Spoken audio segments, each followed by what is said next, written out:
look at the stock of DuPont run. After spending ages in, I guess, what you call the penalty box, this specialty chemical maker shot up nearly 9% today in the wake of a solid quarter, coupled with very remarkable acquisition. Full disclosure, we own DuPont for the Charitable Trust. I have to admit I was a little worried about this one because the chemical industry has been plagued by these rising raw costs. Then this morning, CEO Ed Breen, the bankable Ed Breen, delivered a good quarter, somewhat soft guidance, but another day might have triggered a sell-off, not this time. What happened after that is amazing, because on top of the quarter, DuPont also announced they're buying Rogers Corporation for $5.2 billion.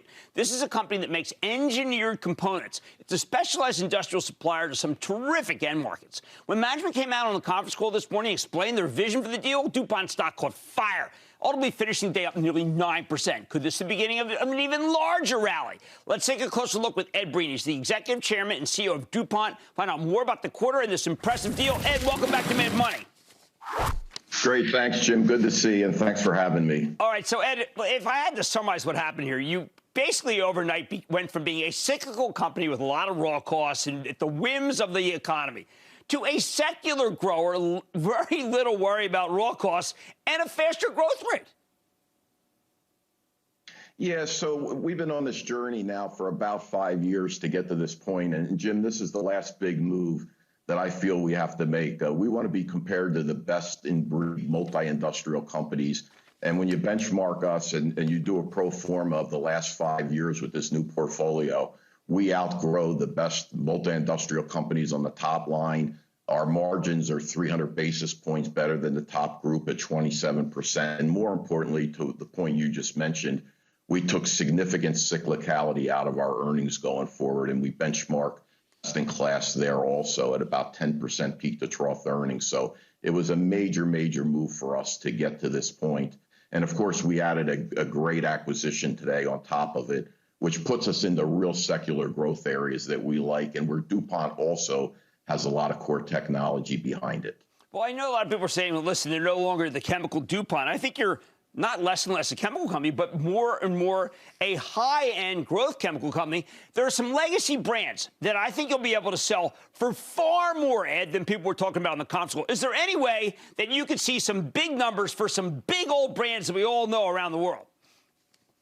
Well, by the way, we still have a lot of those great brands. So we have the Tyvek product, which most people know as house wrap, but we use it for medical packaging. By the way, it was one of the key products during the pandemic here because it's used in pharmacies in healthcare settings. And so it's a great brand. We love it. We're going to keep it. It's a high margin, nice growing business. And of course, a product we're very, very proud of in DuPont is Kevlar, which protects a lot of front line, the police, firefighters and all that. And it's a great product we're very proud of. How about Corian, keeping that? Yeah, we're keeping Corian. And by the way, that's picking up nice from the lows of the pandemic. It's used in a lot of commercial construction applications. And of course, those markets are coming back very nicely. Yeah, I like it because it beats my wife buying marble. And I think it's more enduring than marble. Okay, so people said to me today, wait a second, he's selling some auto and then buying auto. And what I keep telling is that you have a different auto exposure, a better, a futuristic auto exposure. So maybe you can explain why they're not the same. Yeah, so look, the Rogers portfolio is incredible. They're really high in technology, which ties right in with DuPont. And the areas they're actually growing the fastest, it's about a third of their portfolio right now, is they're very big in the EV, the battery space, in hybrid and electric vehicles, and as we move into autonomous vehicles. And that market, Jim, is growing 20 to 30% a year. And they have a lot of great wins coming in that space. And then they're very big and have a great presence in advanced driver assist systems, which go into all vehicles, especially into all of the EV vehicles going forward. And that market's growing about 15%. So we're moving into much higher technical product areas and much higher growth areas, and where the future of the next generation auto is going. So we really like that positioning. And then Rogers has phenomenal positioning in 5G base stations, wireless infrastructure, consumer electronics. And one area we really like is their clean energy product line. So they do a lot of technology in wind turbines, for instance. So we're picking up a lot of great technology here. And again, it meshes perfectly with the large presence we have in our electronics business here at DuPont. And on top of that, remember, we just bought another company for $2.3 billion on July 1st of this year, Laird, which brings us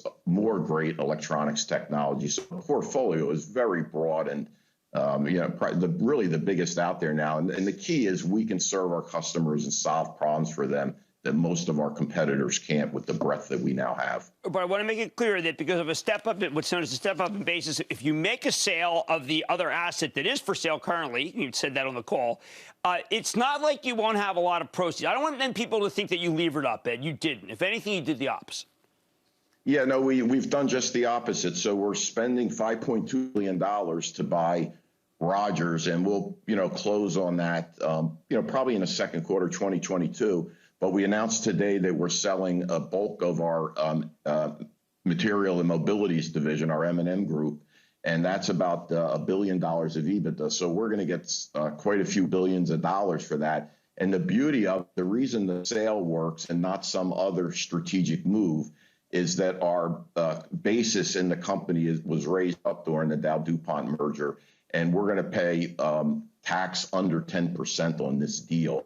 So it makes the sale very, very shareholder friendly for us, and will leave us, after we do both transactions, with a fair amount of cash left as we go into the late fall of 2022 that we can redeploy to create additional shareholder value. Well, I think it's terrific. And remember, people, additional value could be dividend, it could be more buyback. And this was a remarkable transaction. And of course, I was very glad on the call when somebody asked you if you were done, you said no, which means you're staying, and that's what we need. Ed Breen, Executive Chairman, CEO of DuPont. Really great to have you on the show. Thank you, Jim. All right. My charitable trust owns it. We were worried. We have to admit, we're not worried anymore. Put out a couple of good notes. Really think this one is a winner still, maybe going to all-time highs. Mad Money's back after the break.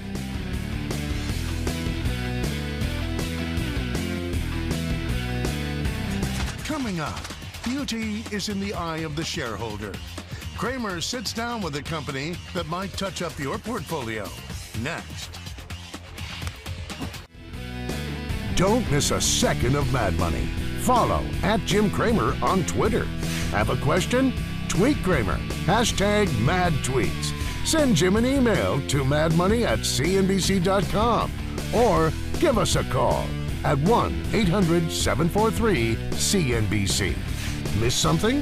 Head to madmoney.cnbc.com.